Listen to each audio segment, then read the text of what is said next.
അയാൾ നല്ല മനുഷ്യനാണ്, സൂപ്പർ ആളാണ്.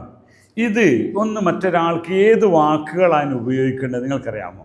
ഒന്ന് പറഞ്ഞു നോക്കിയാൽ, ഞാൻ പറയുന്നതിന് മുമ്പ് നിങ്ങളത് കമൻറ്റ് ചെയ്താൽ ബെറ്റർ ആയിരിക്കും. നല്ലൊരാളാട്ടോ, അയാൾക്ക് വളരെ സൂപ്പറാണ്. ഇത് 4-5 വാക്ക് പറയാം. ഒരാൾ ഞാൻ ചോദിച്ചപ്പോൾ ഹാദ മുത്തഖി എന്ന് പറയില്ല. ഹാദ മുത്തഖി റിലീജിയൻ ബേസ്, തക്കുവള്ള ആൾ എന്നൊക്കെ പറയുന്നത് അങ്ങനെയല്ല. അത് ജനറൽ പറയുന്ന സ്വഭാവപ്പെട്ടതല്ല. അതിനിപ്പോൾ അതേപോലത്തെ വാക്ക് ഉപയോഗിക്കാട്ടോ, കുഴപ്പമൊന്നുമില്ല. അതേ സ്ഥാനത്ത് പറയാം ഹാദ മുത്തദയ്യൻ. ഇപ്പം ദീനി എന്ന് പറയും, എന്നാൽ മതനിഷ്ഠയുള്ള ആൾ എന്ന് പറയാം. അതും അങ്ങനെയൊക്കെ ആണെങ്കിലും അത് ഉപയോഗിക്കാം, കുഴപ്പമൊന്നുമില്ല. മുത്തദയ്യൻ എന്ന് പറയാം. മുത്തദയ്യൻ എന്ന് പറഞ്ഞാൽ ആളൊരു എന്ന് പറഞ്ഞാൽ മനസ്സിൻ്റെ ആ ഒരു ശാന്തത കൈവിടാതെ സൂക്ഷിക്കുന്ന ആളാണ് മുത്തദയ്യൻ. ദീനി മുത്തദയ്യൻ ഒരേ അർത്ഥത്തിനാണ്. മൂന്നാമത്തെ ഒരു വാക്ക് നമുക്ക് പറയാം മുത്തുവാദ്. ഹാദ റജുൽ മുത്തുവാദ്. തവാദ് എന്ന് പറഞ്ഞാൽ വിനയം കാണിക്കുന്ന ആളാണ്. മുത്തുവാദ് അത് തവാദ് ഉള്ള ആളാണ്, വിനയം കാണിക്കുന്ന ആളാന്ന് പറയാം. ഓക്കെ, അതിൻ്റെ അപ്പുറത്തേക്ക് നമുക്കൊരു വാക്കുകൂടി പറയാം, ഉസ്ലൂബ്. ഹാദ ഉസ്ലൂബ്. ഉസ്ലൂബ് മാഷാ അല്ലാ. ഈ നമ്മൾ പറയാം പെരുമാറ്റം. പെരുമാറ്റത്തിന് ഉസ്ലൂബ് എന്ന് പറയാം.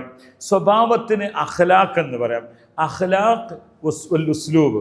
അസിയർ ഉസ്ലൂക്ക് എന്നാണ്. നമ്മളിപ്പോൾ ഒരു നല്ലൊരു സർട്ടിഫിക്കറ്റ്, ആളുടെ വ്യക്തിപരമായ നല്ല സർട്ടിഫിക്കറ്റ് വാങ്ങാൻ അതിനെന്താ പറയുക, ഷഹാദ സിയർ ഉസ്ലൂക്ക് എന്നാണ് പറയാം. അതായത് നമ്മെക്കുറിച്ചുള്ള ഒരു ക്ലിയറൻസ് സർട്ടിഫിക്കറ്റ് വാങ്ങുന്നിടത്ത്. ഓക്കെ, അപ്പോൾ ഉസ്ലൂബ് മാഷാ അല്ലാ, ഉസ്ലൂബ് തമാം, ഉസ്ലൂബ് സൈൻ എന്നൊക്കെ പറയാം.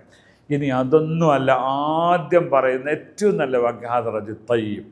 റജുൽ തയ്യിബ് മാഷാ അല്ലാ, റജുൽ തയ്യിബ്. അങ്ങനെ പറഞ്ഞാൽ മതി. നിങ്ങൾ എപ്പോഴും ഒരാളെ കണ്ടാൽ മാഷാ അല്ലാ ഹാദ റജുൽ തയ്യിബ്. ഞാൻ ഷോപ്പിൽ ചെന്നു, ഒരാളെ കാണാൻ ചെന്നു, എനിക്ക് അദ്ദേഹത്തിൻ്റെ പെരുമാറ്റം നന്നായി ഇഷ്ടപ്പെട്ടു.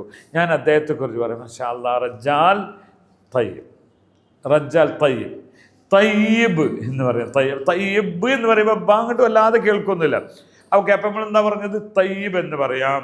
ഉസ്ലൂബ് മുംതാസ്, നല്ല പെരുമാറ്റമാണ്, നല്ല കൾച്ചറാണ് അദ്ദേഹത്തിന് എന്ന് പറയാം.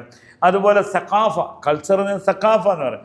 സഖാഫത്തു മാഷാ അല്ലാ അജബനി, അജബനി സഖാഫത്തു. അദ്ദേഹത്തിൻ്റെ ആ ഒരു കൾച്ചർ ഉണ്ടല്ലോ, സംസ്കാരം, അതെന്നെ വല്ലാതെ ആകർഷിച്ചു, അല്ലെങ്കിൽ അത്ഭുതപ്പെടുത്തി എന്നാണ്. ആകർഷിച്ചു എന്ന് പറയാം. അതും അല്ലെങ്കിൽ എനിക്കിഷ്ടമായി എന്നാണ് അജബനി. ഓക്കെ, അപ്പം ഇങ്ങനെ കുറേ വാക്ക് നമ്മൾ പഠിച്ചു. അത്തരം വാക്കുകളെ നമ്മൾ അറബികളെപ്പോലും ഉപയോഗിച്ചാൽ, ഇപ്പം ഞാൻ എൻ്റെ കൂട്ടുകാരൻ അറബിയാണ്, ഞങ്ങൾ പോകുന്ന സമയത്ത് അദ്ദേഹം പറയുന്ന അതേ മോഡൽ ഞാനും പറയും. ഞാനും ഓനും പറയുന്ന ഒരു മാറ്റമില്ല എങ്കിൽ നിങ്ങളും അവനും തമ്മിൽ ഒരു വ്യത്യാസമില്ല. നിങ്ങൾ തമ്മിൽ എന്താണ്, ഒന്നിച്ച് കോംബോ ആണത്. അപ്പം അങ്ങനെ നിങ്ങൾക്ക് മുന്നോട്ട് പോകാം.